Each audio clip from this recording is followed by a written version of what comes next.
देखो आइ हम बना रहल छी आलू प्याज के सब्जी। जेना कि छै घर में अहाँ के हरियर सब्जी नहीं कोनो रहत आ आलू रहत त आलू के ई छै अहाँ कतेको रंग के चीज बना सकै छी। तो हम आलू प्याज आइ बनबै छी। ते आलू के सबटा के हम छील देलिए। अब एकरा हम काट दै छियै। एमे प्याज कटलिए। आब एमे हम बनबै छी। अब लोहिया में हम तेल धो देलिए।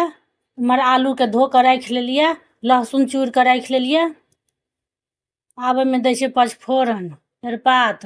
आब एमे लहसुन जे हम छलिए पीस के रखने तकरा एमे भूज दै छियै। एकरा कनी देर भुजा देबै। आब एमे धो दै छियै प्याज। प्याज के एखन थोड़े देर भुजा देबै। एकरा झाँप दियौ। अब एमे प्याज भुजा गेल बढ़िया से। देखो लाल भ गेलै प्याज बढ़िया भ गेलै। आब एमे हम दै छियै आलू। टमाटर धो देलिए। आब दै छियै एमे हरद नून ओकरा मिला देलिए। एमे अब थोड़े पानी धो दियो। कमे के देबै सीध हेतै। आधा गिलास अंदाज पानी धो देबै। मिला दियो। आब मिला के अब एकरा झाँप दियो। आब एमे देखियो पानियो सुखा गेल आलूओ सिद्ध भ गेल। आब एमे दै छियै धनी मिरचाई ई मसाला के मिला दियो। थोड़े देर भुजा दियो। अब मसाला एमे भुजा गेल। आब एमे गरम मसाला धो देलिए। जेना धनी पात रहत त ओहो धो देबै। आब एमे पानी दै छी। जते रस रखबा के हैत ओहि हिसाब से धो देबै पानी। आब एकरा मिला देलिए।